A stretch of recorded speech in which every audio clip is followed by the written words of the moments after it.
Amados irmãos e amadas irmãs, gostaria de iniciar nossa conversa com uma pergunta. Por que será que a Galileia foi o palco principal do ministério do Mashiach? Agora eu vou contar uma historinha para vocês, bem curtinha. Após minha conversão, desde que comecei a estudar genuinamente as Escrituras Sagradas, alguma coisa sempre me despertou a atenção. No início de nossa era, falando da chamada linha de tempo convencional, o templo dedicado ao Altíssimo Deus estava de pé e funcionante. Embora, sei que vocês dirão, ele estava destituído da Arca da Aliança. Mas o público não sabia. Essa informação era guardada sob sigilo. De qualquer forma, Jerusalém, era o ponto central.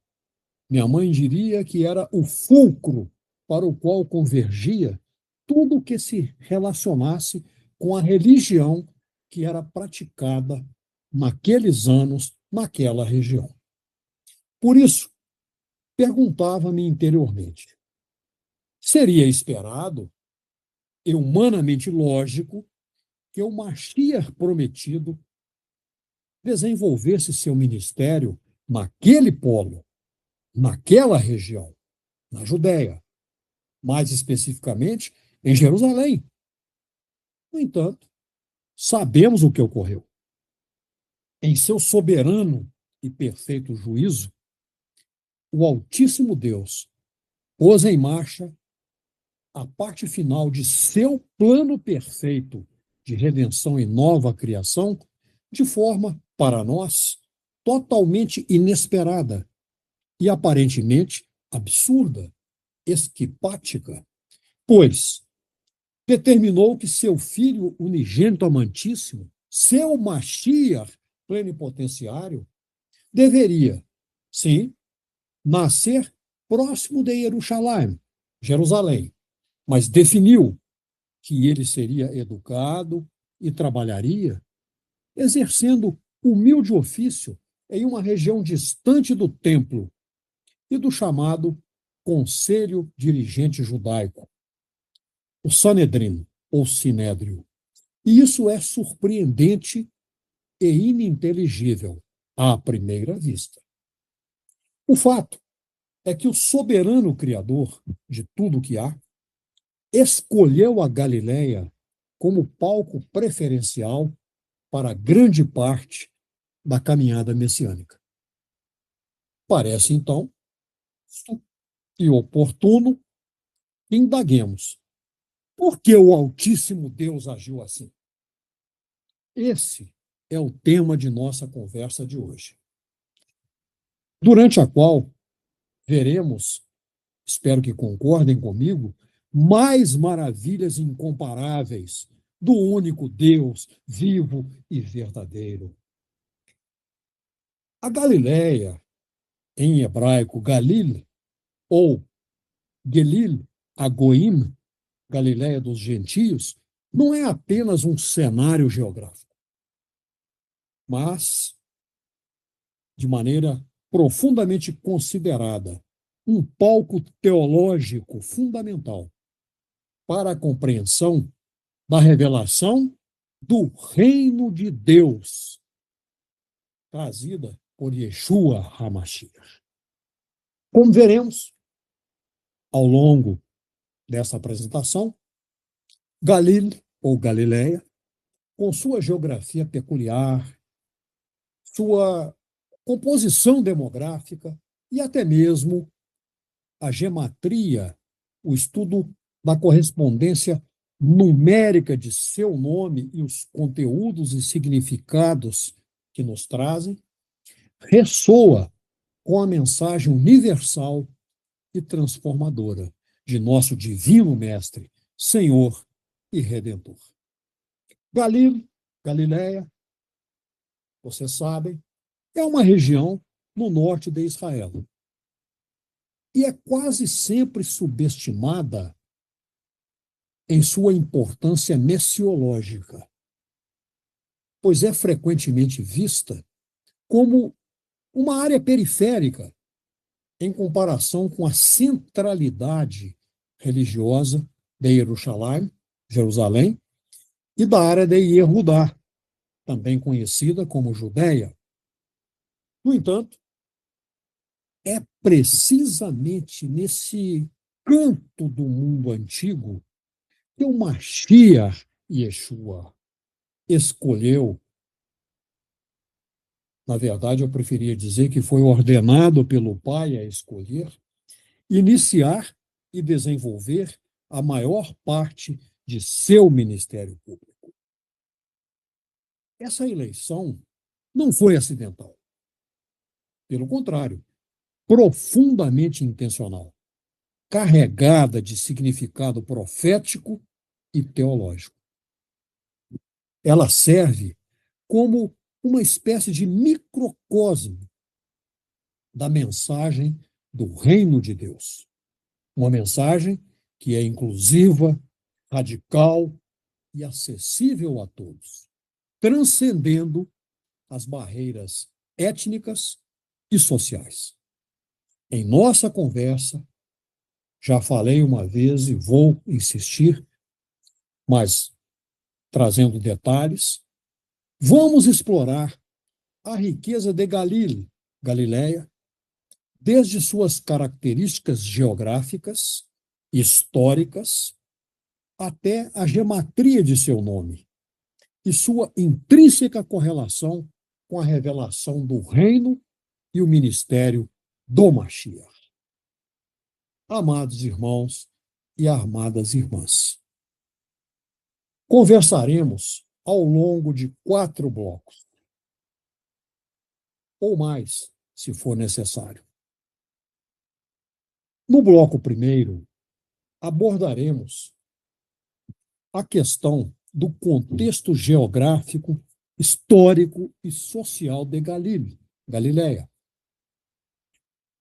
E para apreciarmos plenamente o papel de Galileia, é essencial compreendermos seu pano de fundo diversificado. Primeiro ponto, dentro do primeiro bloco. Uma geografia de contrastes e conexões. Galileia é uma região de notável diversidade geográfica, dividida em 2 partes, simplificando a conceituação. Alta Galil, montanhosa e mais isolada, e Baixa Galil, contendo colinas e vales mais férteis. O Mar da Galileia, em hebraico Kinneret, ou Lago de Quineçar, ou, se quiserem, Mar de Tiberíades, não gosto desse nome. Esse corpo de água doce, pequeno, com cerca de 21 quilômetros e pouco de comprimento, por aproximadamente 13 quilômetros de largura, aqui no Brasil receberia o nome de lagoa, talvez, era o coração pulsante da região. Por quê? Suas águas eram ricas em peixes, sustentando uma próspera indústria pesqueira. As cidades ao redor do lago, Quefarnaum, Betsaida, Corazim, Magdala, eram centros de atividade comercial e social. Havia também, dentro dessa diversidade que mencionei, montanhas alternando com vales férteis.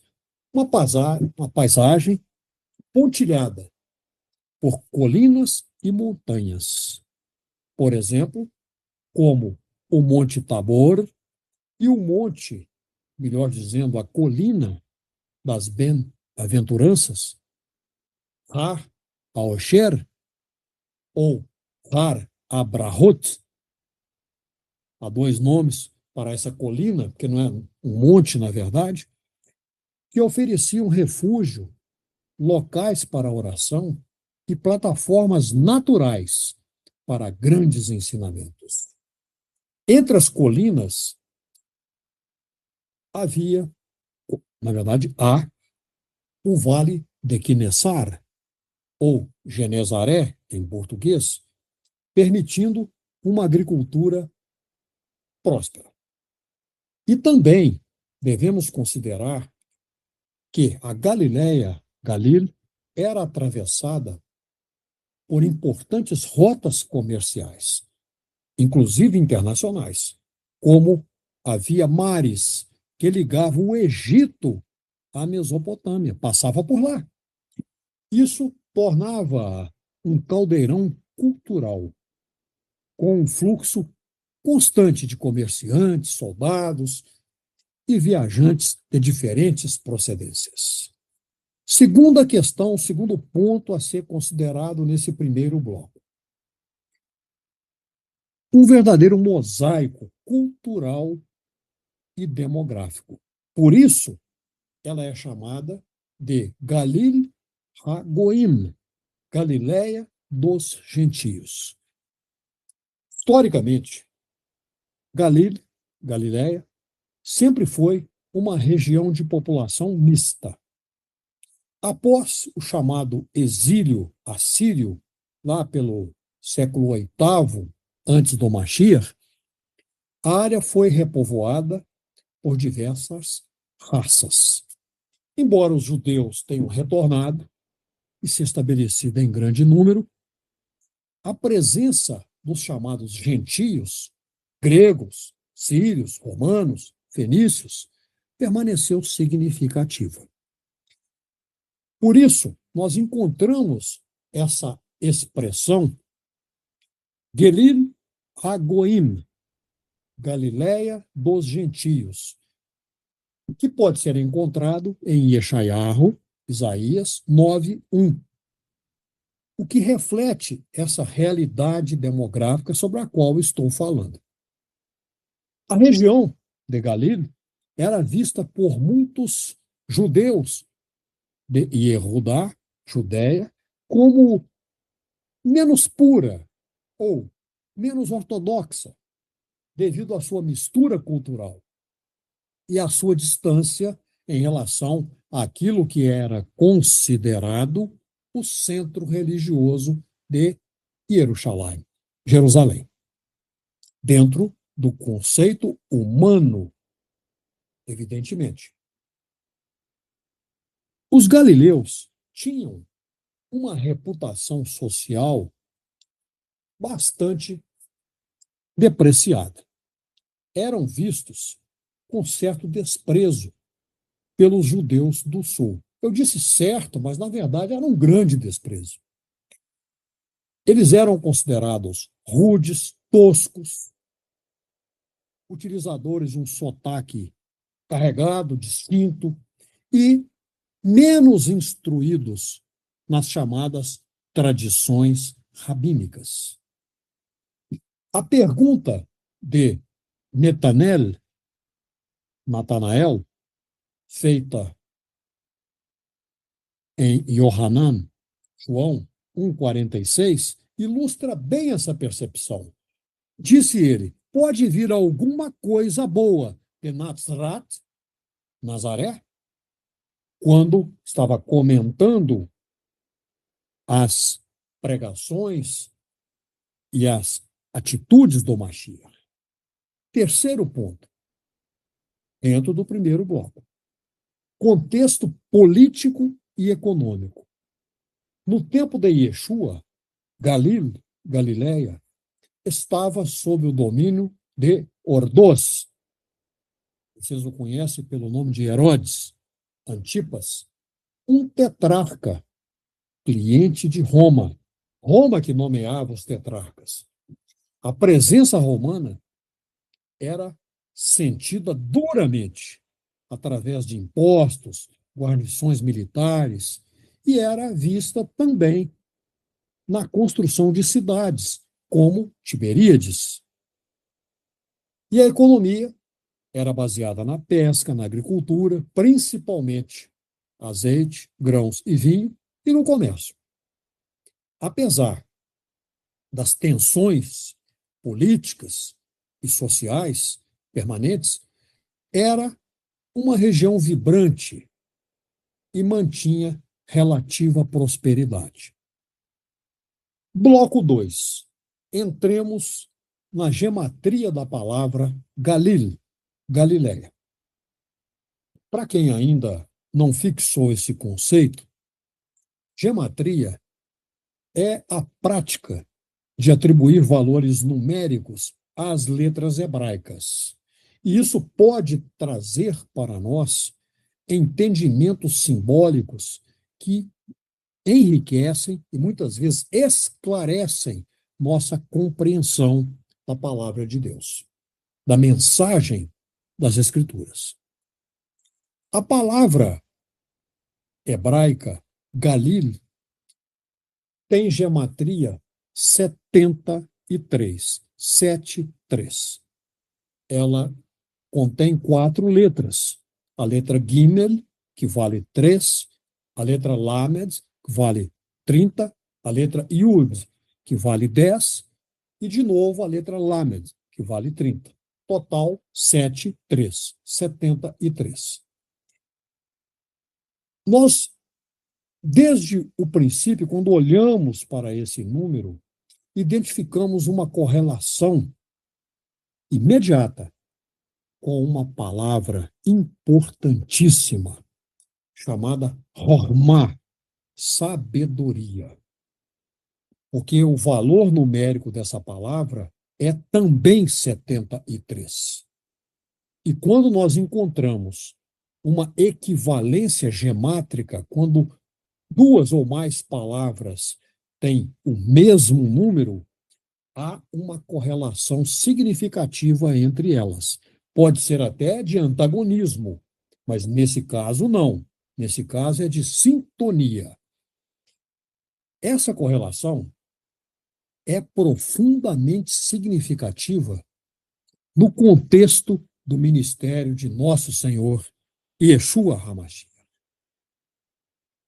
Primeiro, porque nos aponta a sabedoria divina revelada. Yeshua é a personificação da sabedoria de Deus. Isso está principalmente em 1 Coríntios 1, 24 e 1, 30. Sua escolha de Galileia, essa região muitas vezes desprezada e considerada rude, como principal palco de sua revelação, como já mencionei, na compreensão humana totalmente falha, parece um paradoxo divino. Mas tenhamos presente que Hormá, a sabedoria de Deus, não se manifesta nos chamados centros de poder ou de erudição humana, como Jerusalém, Atenas, Roma e outros que tais, mas entre as pessoas humildes e marginalizadas. Uma outra questão, os ensinos de sabedoria. Grande parte dos ensinamentos do Mashiach, incluindo, por exemplo, as parábolas do reino e o chamado Sermão do Monte, são expressões da mais profunda sabedoria divina. A gematria sugere que a própria essência de Galileia, estava, na verdade está, intrinsecamente ligada à revelação dessa sabedoria. E devemos falar também da sabedoria escondida, oculta. A sabedoria de Deus, frequentemente, é escondida dos chamados sábios e entendidos do mundo, mas revelada aos pequeninos. Leamos, não vou ler por questões de tempo, mas sugiro que o façam. Matitiarro, Mateus 11, 25. Galil, como a terra dos gentios, era o lugar perfeito para essa revelação inclusiva e voltada aos humildes. O contexto da Galileia dos gentios, Galil, a Goim, e o valor 73 reforçam a ideia de inclusão. Sabedoria para todos.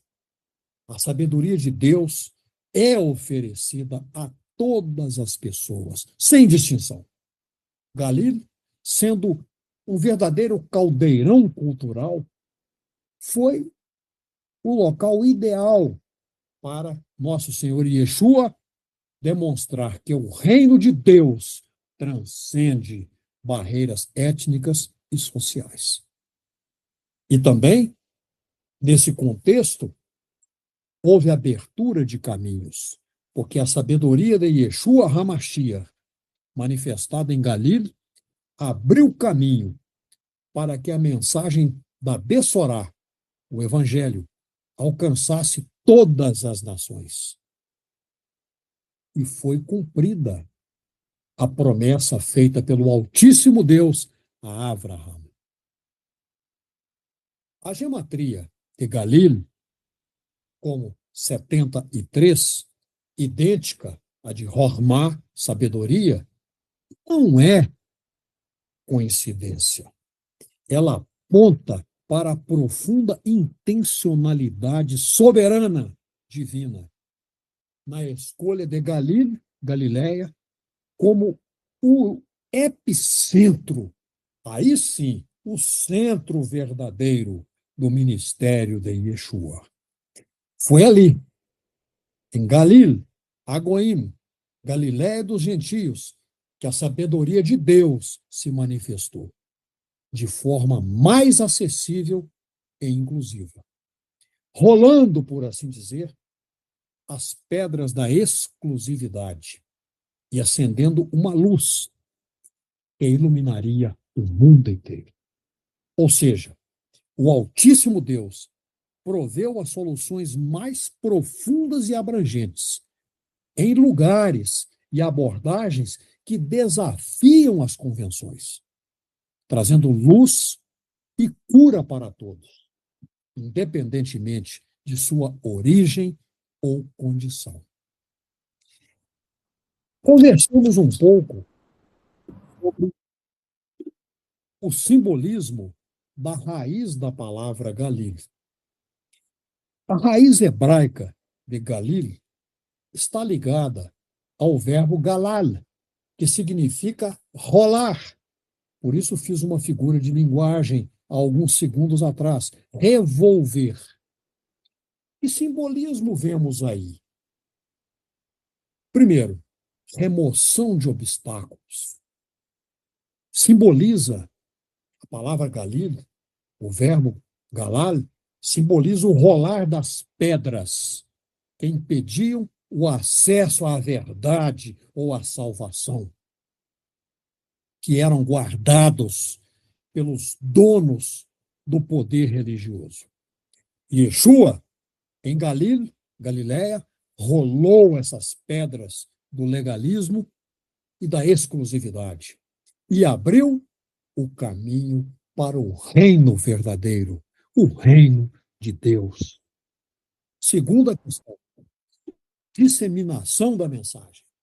Esse rolar que está contido na raiz da palavra Galil também pode representar a mensagem do reino, que a partir de Galil se espalharia para rolar por toda a terra. E ainda uma terceira simbologia. Esse rolar indica uma revelação contínua, a ideia de revolver ou desvendar, sugerindo uma revelação progressiva da sabedoria e da verdade de Deus que ali ocorreu. Irmão Eduardo, Pois não, irmão? 2 minutos para o final. Muito obrigado. Uma outra palavra que eu gostaria de citar para vocês, com gematria 73, portanto, palavra equivalente a Galil, que estamos estudando, é a palavra Ag. Vocês vão gostar muito dessa, porque a palavra Ag, que é equivalente a Galil, ressoa com outros conceitos que, de forma, para alguns, surpreendente, para mim, característica do Altíssimo Deus, complementam a mensagem de universalidade, sabedoria e integralidade que emerge da Galileia. Que palavra é essa? A palavra ag significa redondo, círculo, não esfera, círculo. E aqui, aproveitando esses 2 minutos restantes, vou destacar para vocês pelo menos 5 tópicos importantes de significado que essa palavra ag expressa. Primeiro, totalidade e unidade. O círculo é um símbolo universal de completude, perfeição, eternidade e ausência de começo ou fim. Ou seja, ele representa a totalidade e a unidade, sem divisões nem hierarquias. Segundo tópico, ciclo e renovação. No contexto da vida, o círculo evoca ciclos de vida, morte e renascimento. Ou seja, a natureza cíclica da existência e sua constante renovação.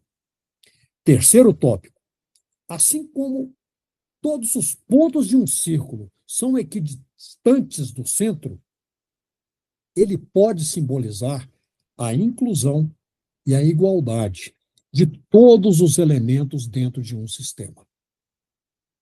Quarto tópico, correlação com Galileia.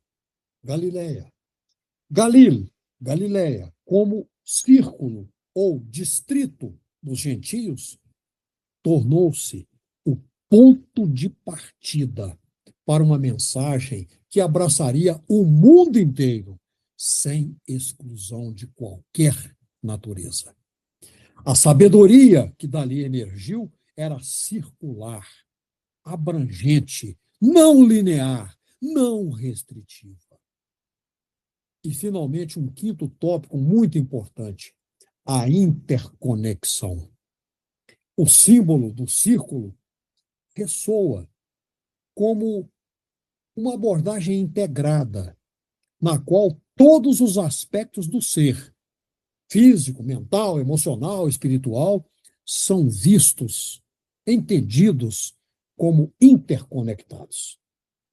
E relaciona-se também com a ideia de ciclos de aperfeiçoamento contínuo e busca pela integralidade do ser. E, neste momento, interrompo e digo provisoriamente: Amém, vê, amém.